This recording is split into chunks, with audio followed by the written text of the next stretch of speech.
Estudo sobre o Evangelho de Lucas, parte 36, dia 26 de agosto de 2023. Os construtores sábios e insensatos. Lucas, capítulo 6, versículo 46 a 49. E por que você me chama Senhor, Senhor, e não faz as coisas que eu digo? Quem vem a mim, ouve as minhas palavras e as pratica. Eu vos mostrarei a quem é semelhante e como um homem que edificou uma casa e cavou fundo, e lançou os alicerces sobre a rocha. E quando o dilúvio levantou-se, a corrente batia com veemência sobre aquela casa, e não a podia abalar, porque estava fundada sobre uma rocha. Mas o que ouve e não o faz semelhante a um homem que edificou uma casa sobre a terra, sem alicerce, contra o qual a corrente bateu com veemência e imediatamente caiu, e a ruína daquela casa foi grande. Lucas 6, 46, 49. Foi dito com muita verdade que nenhum sermão deve ser concluído sem alguma aplicação pessoal à consciência daqueles que o ouvem. A passagem diante de nós é um exemplo dessa regra e uma confirmação de sua correção. É uma conclusão solene e esquadrinhadora para um discurso muito solene. Vamos marcar nesses versículos que pecado antigo e comum é a profissão sem prática. Está escrito que nosso Senhor disse: por que você me chama Senhor, Senhor, e não faz as coisas que eu digo? O próprio Filho de Deus tinha muitos seguidores que fingiam honrá-lo, chamando-o de Senhor, mas não obedeceram aos seus mandamentos. O mal que nosso Senhor expõe aqui sempre existiu na Igreja de Deus. Foi encontrado 600 anos antes do tempo de nosso Senhor, nos dias de Ezequiel. Meu povo vem até você como de costume, e se senta diante de você para ouvir suas palavras, mas eles não as colocam em prática. Com as bocas eles expressam devoção, mas seus corações são gananciosos por ganhos injustos. Ezequiel 33, 31. Foi encontrado na primitiva Igreja de Cristo nos dias de Tiago. Sejam praticantes da palavra, diz ele, e não apenas ouvintes, enganando a si mesmo. Tiago 1, 22.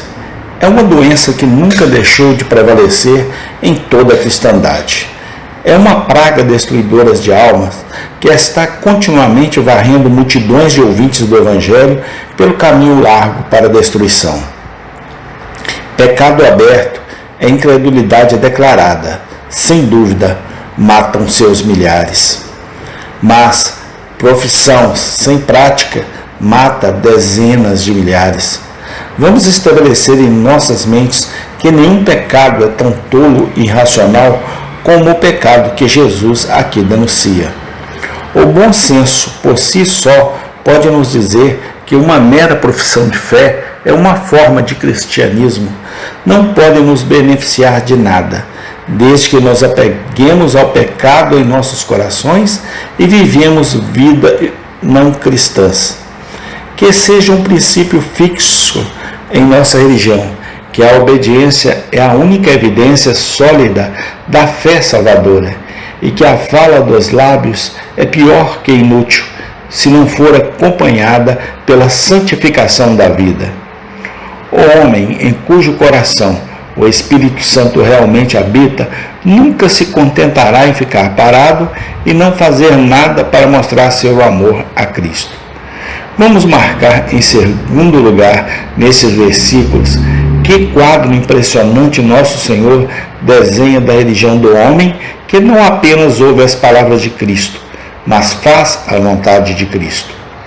Ele o compara a alguém que construiu uma casa, cavou fundo e lançou os alicerces sobre a rocha.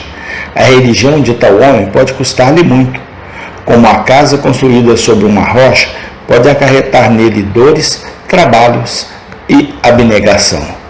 Deixar de lado o orgulho e a justiça própria, crucificar a carne rebelde, colocar a mente de Cristo, tomar a cruz diariamente, considerar todas as coisas menos perda por amor a Cristo, tudo isso pode ser um trabalho árduo. Mas como a casa construída sobre a rocha, tal religião permanecerá. As correntes da aflição podem bater violentamente sobre ela, e as inundações da perseguição se lançam ferozmente contra ela, mas ela não cederá. O cristianismo que combina a boa profissão de fé e a boa prática é um edifício que não cairá. Vamos marcar por último, nestes versículos, que quadro triste nosso Senhor desenha da religião do homem que ouve as palavras de Cristo, mas não as obedece. Ele o compara a alguém que construiu uma casa no chão sem alicerce. A religião de tal homem pode parecer boa por um tempo. Um olho ignorante pode não detectar nenhuma diferença entre o possuidor de tal religião e um verdadeiro cristão. Ambos podem adorar na mesma igreja, ambos podem usar as mesmas ordenanças, ambos podem professar a mesma fé. A aparência externa da casa construída sobre a rocha e a casa sem nenhum fundamento sólido podem ser muito parecidas. Mas o dia da provação e aflição e o teste que a religião do mero professor exterior não pode suportar. Quando a tempestade atinge a casa que não tem alicerce, então as paredes que pareciam bem com o sol e o tempo bom certamente cairão no chão. O cristianismo, que consiste apenas em ouvir a religião e sem nada, sem fazer nada, é um edifício que deve finalmente cair.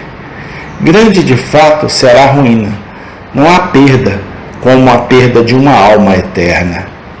Esta passagem da Escritura é uma que deve despertar em nossas mentes sentimentos peculiarmente solenes. As imagens que apresenta são imagens de coisas que acontecem diariamente ao nosso redor. Por todos os lados veremos milhares construindo para a eternidade em uma mera profissão externa do cristianismo. Eles estão se esforçando para abrigar suas almas sob falsos refúgios. Eles estão se contentando com um nome para viver, enquanto estão mortos e com uma forma de piedade sem o poder. De fato, poucos são os construtores sobre rochas, e grande é o ridículo e a perseguição que eles têm que suportar. Muitos são os construtores sobre a areia, e poderosos são os desapontamentos e fracassos que são o único resultado de seu trabalho. Certamente, se alguma vez houve uma prova de que o homem está caído e cego nas coisas espirituais, pode ser visto no fato de que a maioria de cada geração de pessoas batizadas persiste em construir na areia. Qual é a base sobre a qual nós mesmos estamos construindo? Esta, afinal, é a questão que diz respeito às nossas almas. Estamos sobre a rocha ou estamos sobre a areia? Gostamos talvez de ouvir o Evangelho, aprovamos todas as suas principais doutrinas, concordamos com todas as suas declarações de verdade sobre Cristo e o Espírito Santo, sobre justificação e santificação, sobre arrependimento e fé, sobre conversão e santidade, sobre a Bíblia e oração. Mas o que estamos fazendo? Qual é a história prática de nossas vidas, em público e privado, na família e no mundo? Pode-se dizer de nós que não apenas ouvimos as palavras de Cristo, mas também as praticamos? A hora chega e logo estará aqui, quando perguntas como essas devem ser feitas e respondidas, quer gostemos ou não. O dia de tristeza e luto, de doença e morte, tornará claro se estamos na rocha ou na areia. Lembramos-nos disso agora e não brinquemos com nossas almas.